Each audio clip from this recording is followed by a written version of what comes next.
Welcome to गाइडली। गाइडली के ऊपर जो क्विक रिवीजन सीरीज़ आपके लिए चलाई गई है पीपीबी, जिसे आपका बहुत स्नेह मिल रहा है, जिसमें सारे मॉड्यूल्स आपके लिए कवर करवाए जा रहे हैं ए बी सी डी। इसमें क्या होगा कि MCQ 7 के अंदर 1 से 6 में भी आपने देखा, 7 में भी हम वही रूल फॉलो करने वाले हैं कि एक क्वेश्चन आपके सामने दिया जाएगा और उससे रिलेटेड ऑप्शंस आपको दिखेंगे, आपको आंसर सोचना है। मैं आंसर बता के उससे रिलेटेड जितनी इन्फॉर्मेशन आपको दे सकता हूं ताकि वो टॉपिक आपका ज़्यादा से ज़्यादा क्लियर हो जाए।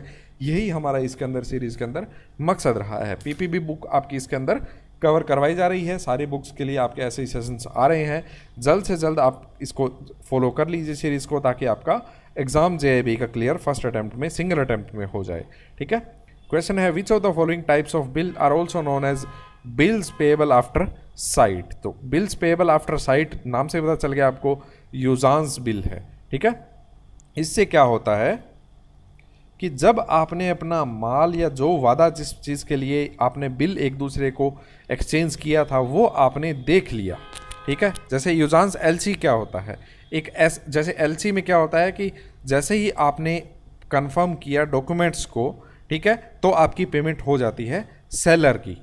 ठीक है। लेकिन क्या होता है, यूजांस के नाम में ही मतलब में पता चल रहा है आपको कि एक टेन्योर आपको मिल जाता है, एक टाइम पीरियड मिल जाता है कि हाँ एक pre defined pre determined date होती है। ठीक है। उसके ऊपर ही आपको पेमेंट की जाएगी, चाहे आपको माल पहले मिल गया हो, चाहे कितना ही टाइम हो, लेकिन आपको जो आपने डेट फिक्स कर दी उसी पे ही आपको अमाउंट मिलेगा। ठीक है। देखने के बाद आपको ये पेमेंट मिलेगी। लेकिन LC में क्या होता है कि माल आने से पहले ही आपकी पेमेंट हो जाती है। ठीक है। तो इसे बोलते हैं यूजांस बिल। यूजांस नाम में मतलब होता है कि टेनोर। ठीक है। उसी से ही ये शब्द लिया गया है। A usance bill is a bill payable otherwise और on demand, specifically normally a time for payment of value it represents. These are also called as bill payable after sight. ठीक है। बिल एक्सेप्ट किया जाता है, drawer को specific time और date बता दी जाती है कि इस डेट और इस टाइम के ऊपर आपको ये पेमेंट कर दी जाएगी। ठीक है। Mister Rohan is an account holder of bank X. One day he inadvertently leaves a packet containing certain share certificates. Mister Rohan जो है वो अकाउंट होल्डर है बैंक X का और वो एक डेट भी ओ करता है 1 लाख रुपए का। उसने गलती से एक पैकेट छोड़ दिया शेयर सर्टिफिकेट का, तो क्या बैंक के पास ये राइट है कि वो उस शेयर सर्टिफिकेट को बेच के वो अपना 1 लाख रुपए का जो डेट है उसे एडजस्ट कर ले? तो बिल्कुल जी गलत बात है ये। क्यों? क्योंकि गुड फेथ इस आंसर बनेगा आपका ये। क्यों? क्योंकि बैंक जो है, बैंक के पास कोई अधिकार नहीं है, कोई लियन बैंक का उस अदर सर्टिफिकेट के ऊपर नहीं है। ठीक है। हाँ, सेविंग अकाउंट में पैसे पड़े होते तो वो राइट टू सेट ऑफ से वो पैसे ले सकता था। ठीक है। लेकिन ऐसे नहीं कि कोई गलती से कुछ छूट गया और उसको आप बेच के पैसा ले रहे हो अपना। क्यों? क्योंकि गुड फेथ के अंदर वो बैंक को डिलीवर नहीं किया गया है। नेक्स्ट क्वेश्चन है, a mortgage is a transfer of. Mortgage is a transfer of, confusing option आपको लग रहे होंगे कि ओनरशिप, राइट, इंटरेस्ट या पोजेशन। पोजेशन तो है नहीं। ठीक है।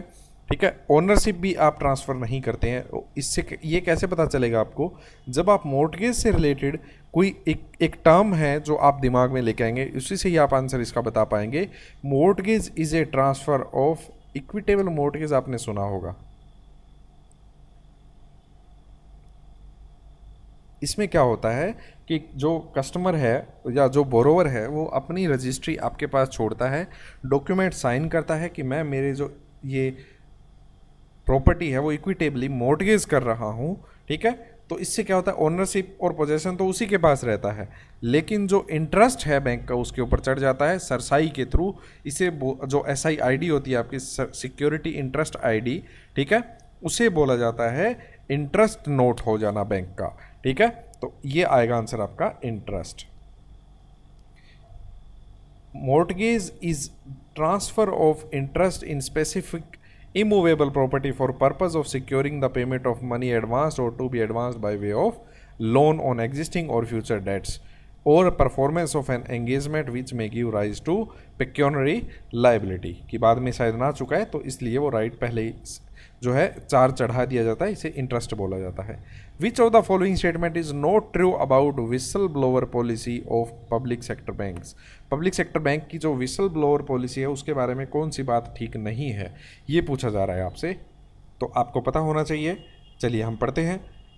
विसल ब्लोअर पॉलिसी पहले क्या होती है। एक पॉलिसी ऐसी बनाई गई है जिसमें किसी भी इलीगल वर्किंग को विसल ब्लो करके बताया जा सकता है कि ये एम्प्लॉय या ये ऑर्गेनाइजेशन या ये कस्टमर जो है वो गलत प्रैक्टिस कर रहा है, जिसकी वजह से एक बिगर क्राइसिस को मीट कर सकती है ये ऑर्गेनाइजेशन या कोई भी, उसको अवॉइड करने के लिए ही ये विसल ब्लोअर पॉलिसी बनाई गई है। ठीक है, तो स्टेटमेंट 1 है कि रिजर्व बैंक ऑफ इंडिया ये लेके आया था protected disclosure scheme for private sector and foreign banks in context of whistle blower mechanism. बिल्कुल ठीक बात है।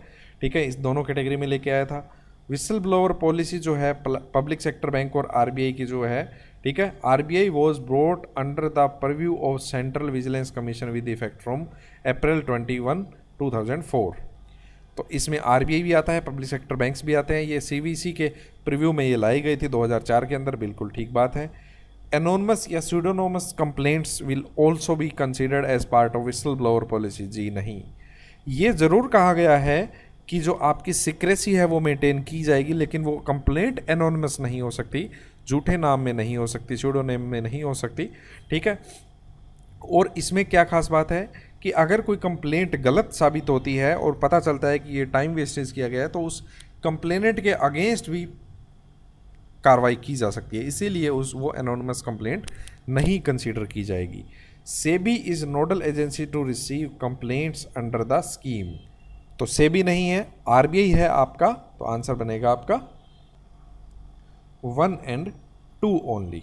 ठीक है, स्टेटमेंट 1 and 2 ओनली। यहाँ पे आप डिटेल पढ़ सकते हैं कैसे कि जो employees of bank, customers, share holders, NGOs, members of public can lodge complaint. Anonymous pseudonymous complaint will not be entertained. Anonymous या स्यूडोनोम्स जो कंप्लेंट्स होंगे उन्हें एंटरटेन नहीं किया जाएगा। RBI is nodal agency to receive complaints under the scheme. RBI है nodal agency. Identity of complainant is kept secret except if complaint turns out to be vexatious और frivolous and action has to be initiated against the complainant. उस case में उसकी secrecy को maintain नहीं किया जाएगा, उसका नाम बाहर आएगा ही आएगा। Institution against which complaint has been made can take action against complainants for motivated complaints after being advised by RBI. अगर किसी ने झूठी कंप्लेंट की है तो उसके अगेंस्ट भी कंप्लेंट हो सकती है उस इंस्टीट्यूट के द्वारा जिसके अगेंस्ट ये कंप्लेंट की गई थी। ठीक है, चलिए नेक्स्ट है which among the following are not obligation of banker to its customer. Banker का ऑब्लिगेशन कौन सा नहीं है? To provide prior notice before closing the account of customer. जी बिल्कुल, ये बैंक का एक ऑब्लिगेशन बनता है, दायित्व बनता है। ठीक है, ठीक बात है। To adjust amount due to him for from a creditor against the amount payable by him, यानी राइट टू सेट ऑफ की बात चल रही है। ये एक ऑब्लिगेशन नहीं है, ये बैंक का राइट है कि वो पैसा एडजस्ट कर सकता है किसी दूसरे अकाउंट से उसी कस्टमर के। To charge interest on loans and advances, ये भी बैंक का राइट है, ना कि एक ऑब्लिगेशन। ठीक है। To close an account which is not being operated properly by customer, तो ये भी बैंक का राइट है, एक रीजनेबल नोटिस दे के वो अकाउंट को बंद कर सकता है। ठीक है, तो ये 3 राइट हैं और नोट ऑब्लिगेशन पूछा गया है तो 2, 3 एंड 4 आपका आंसर बनेगा। ठीक है, तो ऑब्लिगेशंस क्या क्या हैं? चेक को ऑनर करना, ये बैंक की जिम्मेवारी है। Maintain secrecy, maintain proper records, follow customer instructions, provide notice before closing the account. लेकिन राइट्स कौन कौन से हैं? वो एडजस्ट कर सकता है राइट टू सेट ऑफ के under. To charge interest on loans, to close account after giving reasonable notice if account is not being properly operated. An enterprise is classified as DES where turnover does not exceed 250 crore rupees. तो मैंने आपको पहले ही बताया था investment और turnover से related SME की definition जो आई थी उसके अकॉर्डिंग इन्वेस्टमेंट मैंने आपको बताया था 1, 10, 50, बस ये याद रख लीजिए आप। यहाँ 5 गुना करेंगे तो 5 करोड़, यहाँ 5 गुना करेंगे तो 50 करोड़ और यहाँ 5 गुना करेंगे तो 250 करोड़। इसने कहा है टर्नओवर 250 करोड़ से ज़्यादा नहीं जाता, उसको क्या बोला जाएगा? ऑब्वियसली 250 करोड़ कहा गया है तो ये इससे तो ऊपर ही होगा। तो ये SME नहीं है, micro small, micro small medium है। ई तो एंटरप्राइज हो गया, कैटेगरी तो ये 3 है। ठीक है, तो ये आपका इस कैटेगरी में आएगा, इस कैटेगरी में पड़ेगा अगर 250 से ऊपर का नहीं है। ठीक है, 250 से ऊपर का बात की गई, इसका मतलब ये ओब्वियसली इससे ऊपर चला गया, तो ये आंसर बनेगा आपका मीडियम। ठीक है, तो ये तीनों इसकी स्क्रीनशॉट आप देख सकते हैं। वैसे मैंने आपको थोड़ा सा तरीके से ट्रिक के साथ बता दिया, वो ज़्यादा आसानी से याद रहेगा। How many type of transactions are there in CBS core banking solution में कितने तरीके की ट्रांजेक्शन्स होती है? एक तो कैश रिलेटेड ट्रांजेक्शन होती है, एक आपकी क्लियरिंग रिलेटेड और एक आपकी ट्रांसफ़र रिलेटेड। ठीक है, तो 3 तरीके की मेजर ट्रांजेक्शन्स आपकी देखी जाती है CBS के अंदर। DRT के बारे में है, डेट रिकवरी ट्रिब्यूनल, जिसकी अपील कहाँ पे की जाती है? DRAT के अंदर, डेट रिकवरी अपीलेट ट्रिब्यूनल के अंदर। ठीक है, ट्रू कौन सा नहीं है DRT के बारे में? DRT is applicable to dues of cooperative banks. जी नहीं, कोऑपरेटिव बैंक्स का अपना जो मैकेनिज्म है वो अपने आप में सही काम कर रहा है।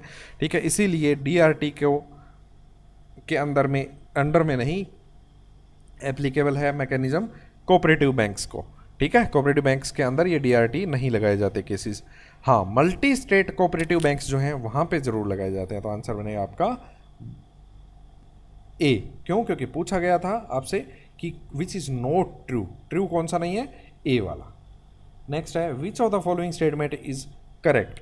स्टेटमेंट 1 कहती है आपकी कि collateral security must be accepted for loan up to 10 lakh rupees. ये बिल्कुल गलत बात है।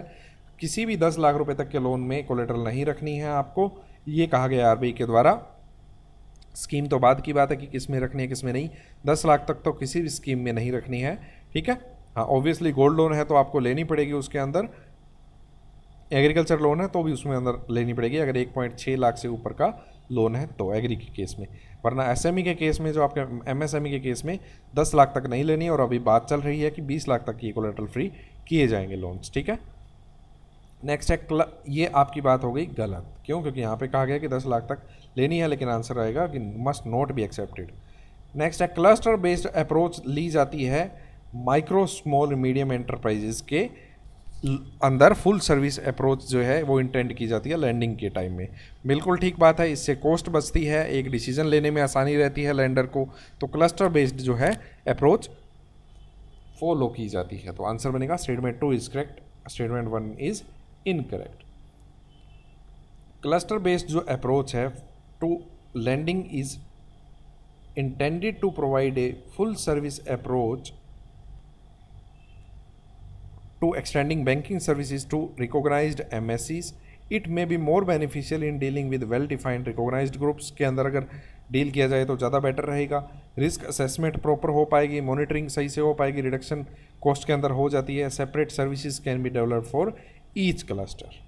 Among the given, under which condition or reason the balance in customer account is considered to be not available or applicable for payment? किस case में account के अंदर balance होते हुए भी उसे नॉट अवेलेबल बोला जाएगा? इनसफिशिएंट फंड, जी नहीं, इनसफिशिएंट फंड के केस में बोला जाएगा कि funds are available but not sufficient.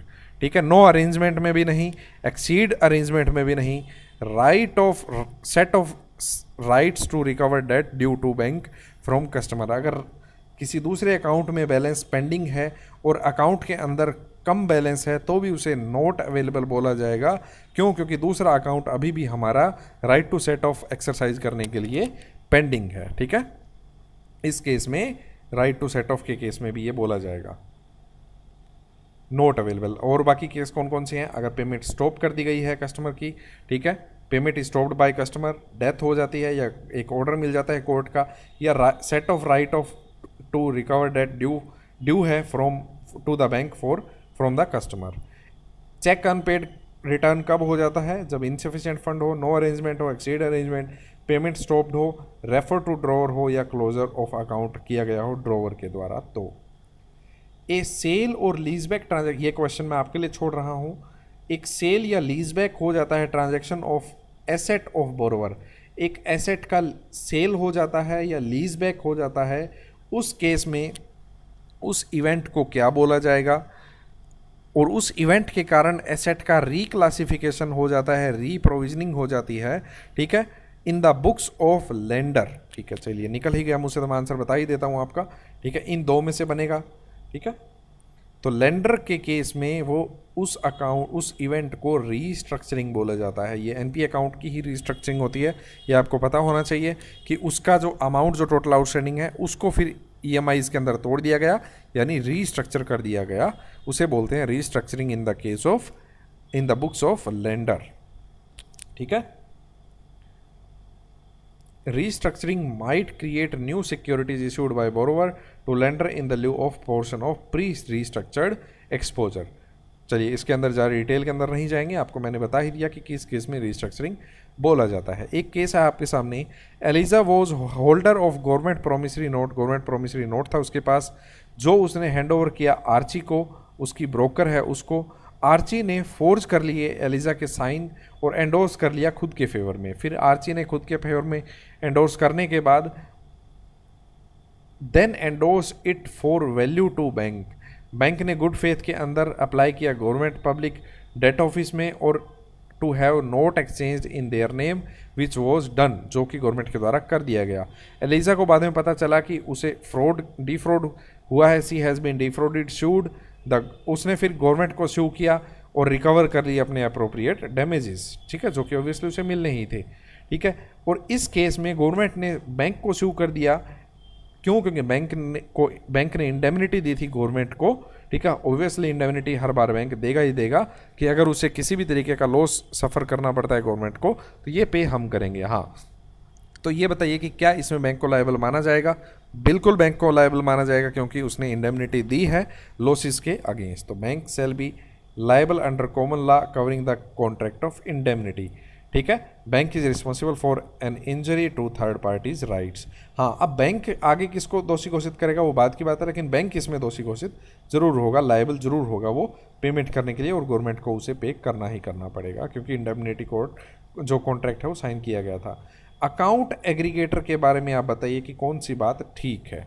Account aggregator क्या होता है कि जैसे कि एक पीएनबी का कस्टमर है, वो एक एचडीएफसी बैंक के अंदर जाता है लोन लेने के लिए, तो सारे डॉक्यूमेंट्स उसे लेके जाने पड़ते हैं। फिर एचडीएफसी के पास भी ऑथेंटिसिटी चेक करने के लिए टाइम लगता है। ठीक है, कि ये डॉक्यूमेंट्स फोर्ज तो नहीं है, जैसे कि हमने पिछले अभी केस स्टडी के अंदर देखा कि कोई साइन झूठे वगैरह हो। तो वो चीज़ों से दूर करने के लिए एक ही प्लेटफॉर्म बना दिया गया जिसे बोला जाता है अकाउंट एग्रीगेटर, जिसमें सारे अकाउंट्स की डिटेल कस्टमर की, चाहे वो किसी भी बैंक के अंदर हो, वो एक जगह दिखेगी और with consent of that individual. ऐसा नहीं कि बिना कंसेंट पे के कोई बैंक देख पाएगा। इससे क्या होगा कि एचडीएफसी उस पीएनबी के अंदर कस्टमर को भेजना ही नहीं पड़ेगा, वो पहले ही सारे डॉक्यूमेंट्स जो है वो ऑथेंटिकेटेड होंगे, उस प्लेटफॉर्म के ऊपर जो होंगे उससे अपना डिसीजन लोन वगैरह का दे पाएगा। तो ये एक आरबीआई रेगुलेटेड एंटिटी है with an NBFC AA licence. Account aggregate retrieve या कलेक्ट करता है information related to financial asset of customer from the holder for such information. बिल्कुल ठीक बात है। Account aggregator is empowered to share data even without consent of individual. बिल्कुल गलत बात है, इंडिविजुअल की कंसेंट हर बार चाहिए ही चाहिए होती है। ठीक है, तो 1 and 2 are correct. Account aggregator क्या होता है वो भी मैंने आपको बता दिया। रोहित ने एक चेक चुराया जो ट्रांजिट के अंदर था और कलेक्ट किया same through a bank A and B where he had opened a account without reference without any KYC के उसने अकाउंट खोला हुआ है। उसने खुद को दिखाया कि मैं खुद पे ही हूँ, जो उसने फोर्स कर लिया था चेक। ठीक है, क्योंकि उसने साइन फोर्स कर लिए थे रोहित ने। After collection of cheque he withdraw the amount, उसने अमाउंट विड्रॉ कर लिया। अब बताइए कि क्या बैंक लायबल होगा इसमें? बिल्कुल लायबल होगा। प्रोटेक्शन मिलती अगर अकाउंट विद रेफरेंस KYC सारे जो बैंक को प्रोसीजर फॉलो करने चाहिए वो फॉलो किए गए थे तब तो हो सकता था, लेकिन इसमें बताया गया कि विदाउट रेफरेंस खोला गया था, विदाउट एनी डॉक्यूमेंट उसका अकाउंट रेफरेंस के खोला गया था, तो bank will be liable since bank acted negligently. ठीक है, बैंक को पावर सेक्शन 131 में तभी मिलती है, इन कंडीशंस क्या है कि बैंक ने नेग्लिजेंटली बिहेव ना किया हो। ठीक है, बैंक आरबीआई ने कहा हुआ है कि आपको अकाउंट ओपन करने हैं फोटोग्राफ के साथ, डॉक्यूमेंट्री प्रूफ के साथ, उसकी कॉन्स्टिट्यूशन क्या है, ठीक है, इंडिविजुअल है कि फर्म है, एड्रेस क्या है, इस चीज़ को देखते हुए KYC नॉर्म्स को फॉलो करते हुए ही आपको अकाउंट खोलना है, तभी आपको प्रोटेक्शन मिलेगी इसमें फॉर्जरी के केस में। वाइट लेबल ATMs के बारे में आपको मैंने पहले भी सेशंस के अंदर बताया हुआ है कि वाइट लेबल्स ATM जो है उसमें किसी भी बैंक का लोगो नहीं लगा होता और which are set up on and operated by non banking entities, ठीक है। और कौन सी कमेटी थी जिसने कहा था white level brown level ATM होने चाहिए? सी रंगरंजन कमेटी जो थी उसने कहा था, इसी वीडियो के अंदर हमने देखा, उसको याद करने का ट्रिक। चलिए, जैसे आपको पता है गाइडली आपकी CIB तक क्लियर करवा के छोड़ेगा, हैंड होल्डिंग करने वाला है। चैप्टर वाइज सेशंस आपके लिए आ रहे हैं, ट्रिक्स टू रिमेंबर कॉन्सेप्ट आ रहे हैं, MCQ मॉड्यूल वाइज भी आ रहे हैं। जिस तरह PPB के मॉड्यूल वाइज आपको MCQs प्रोवाइड करवाए जा रहे हैं, वैसे अलग अलग बुक्स के सारे बुक्स के कवर करवाए जाएंगे। चिंता मत कीजिए, बस बने रहिए गाइडली के साथ। लाइक कीजिए अगर आपको वीडियो पसंद आई है तो, शेयर कीजिए अपने सीरियस दोस्तों के साथ और कमेंट करके बताइएगा कि इस सीरीज़ में आपको मज़ा आ रहा है कि नहीं। अगर आपको कोई कमी लग रही है तो कमेंट करके ज़रूर बताइए, हम उसको दूर करने का भरकस प्रयास करेंगे। चलिए, थैंक यू सो मच।